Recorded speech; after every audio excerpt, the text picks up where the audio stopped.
Yo, what's good? Doormen, welcome back. Appreciate you guys for tuning in to the live stream, to the podcast. Do me a favor, go ahead and like the video, subscribe to the video, and as you see something that sparks interest, the topic, go ahead and comment as well, man. It helps the channel out a lot, and we're trying to take this thing to the moon.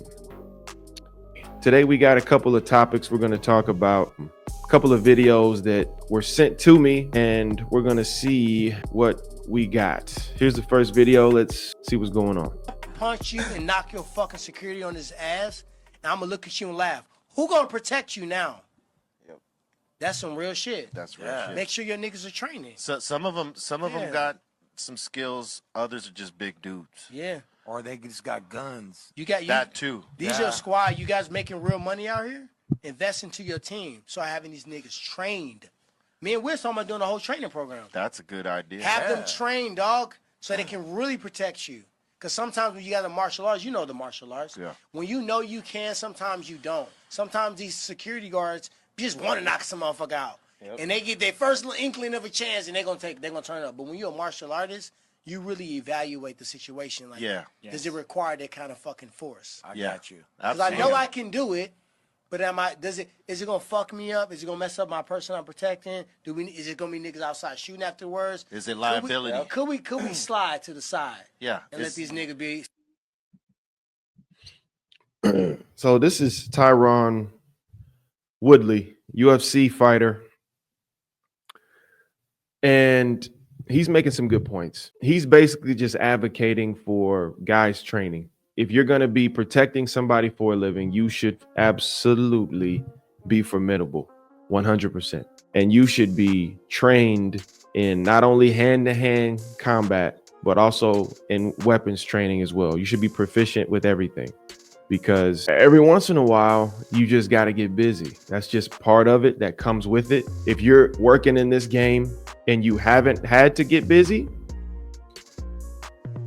just know that's rare, and maybe you're with the right clients, but sometimes trouble finds you, and you got to do what you got to do. And so you want to be able to know that you have the tools to handle any situation and handle it however it needs to go. So you need to be dangerous, you need to be training, and you need to be working on your craft. And part of the craft of a protector is being dangerous, is using weapons and being proficient with the hands. So another point he made, a little nuance, is when you know you can, oftentimes you don't. As a guy who's done martial arts, I've done jujitsu, trained boxing, I've done some Muay Thai. I wouldn't say I haven't fought Muay Thai. Kicks are not my thing, but I'm steady with the hands for sure. I'm good with the weapons, and I love grappling, wrestling, jujitsu. That's my bread and butter. I love that stuff. So when you've done training, it takes away the need to prove yourself. And in this game, when you have guys and when you're working with guys who feel a need to prove themselves, insecure at their core, those are the type of guys who end up overdoing it in a situation and using excessive force, trying to bully people, starting stuff. And those are the people who are going to get you in a situation that was uncalled for. And so 9 times out of 10, those kind of guys are untrained. Some of the nicest guys I've ever met are guys who train daily, lifelong martial artists, guys who, if you were to see them and meet them in the street, number one, you wouldn't know that they were that dangerous, because their demeanor is, they're the nicest guys you ever want to meet. They're also non-combative. They would rather avoid a fight. As that saying goes, they'll walk a mile to avoid a fight. They don't want to get into a situation. Why? Because they know what comes with that. When you train and when you fight often, you know that this can get ugly. I'm pretty dangerous, and I would rather not deal with what comes with an altercation unless it's absolutely necessary. And so these are guys who train.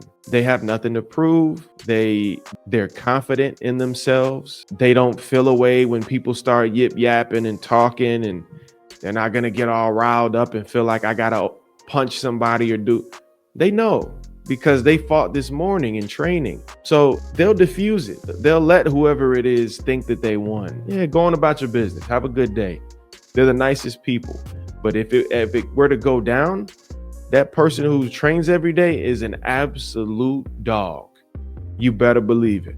They'll clear it out. They'll handle their business. So, police officers, bodyguards, train because it's going to make you more confident in the way that you move day to day. You won't see every situation as a threat because I know pretty much no matter what happens, I'll be able to handle myself. A lot of times the overreaction comes from a place of fear, comes from a place of insecurity and not knowing if I'm not going to be able to handle this situation. And that's when police officers do too much, shoot a guy who just had his phone in his hand. I thought I saw a gun. You're scared. You're afraid, and you shouldn't be doing what you're doing. You haven't trained enough. You haven't trained your mind enough to be calm in situations, to be sure of yourself, to know that I have the mechanics and I'm quick enough on the draw that I can take my time and assess a situation thoroughly before making a decision. So all of these things come through training. So he makes a great point there. Bodyguards, anyone who is a protector, train, be dangerous, and it will help you out mentally. It'll help you out in every way that you can think of. Here's another situation that happened this week right here. This is a situation involving Burna Boy. He was on stage, and as we talk about those stage crashers, let's see what happened.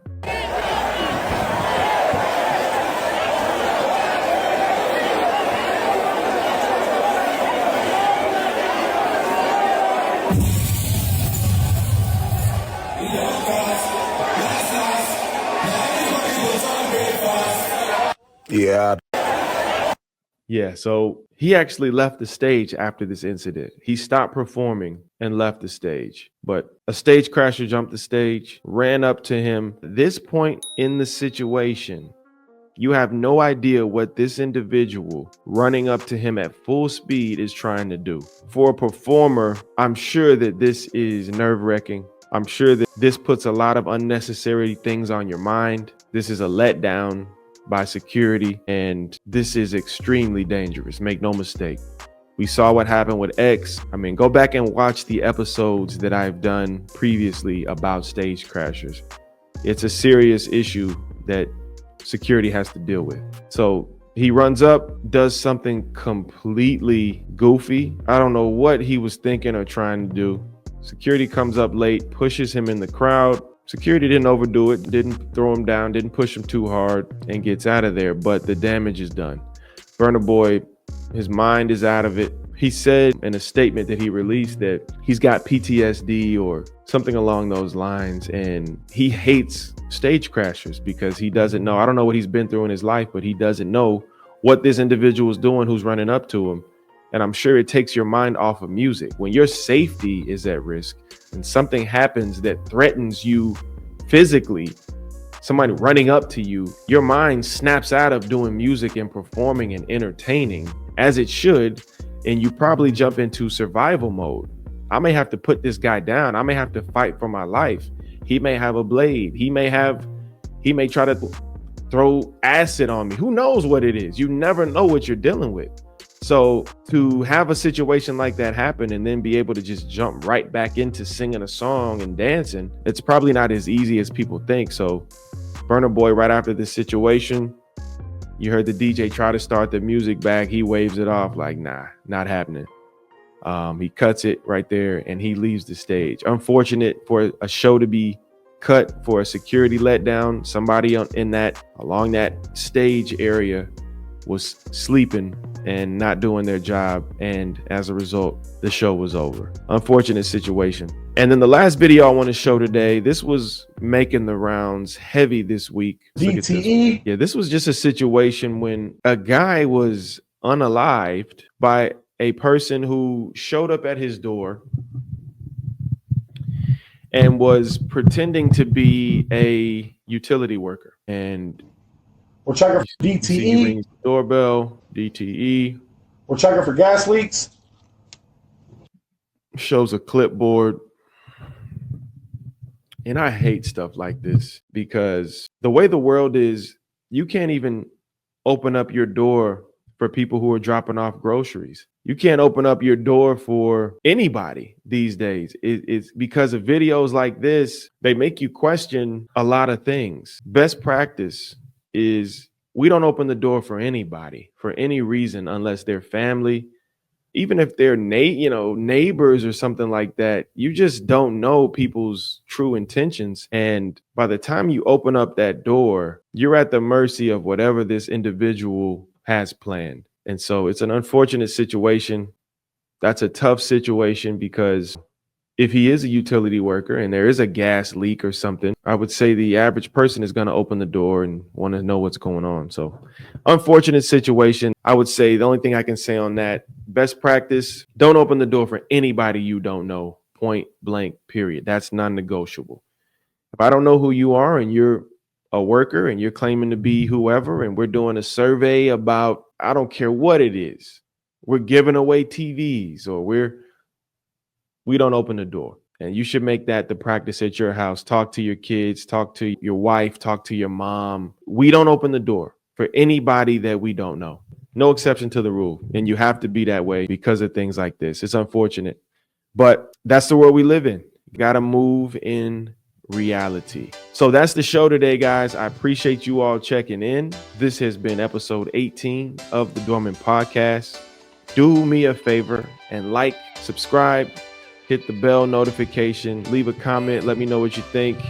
Send me any videos you see, if anything is security related, protection related, safety related. Send it to me at my Instagram, Chief Gavin Mont, and we'll get it on the show and we'll talk about it. So that's my time, guys. I appreciate you checking in, man, my fellow doormen, and we will see you next time. I'm out. Peace.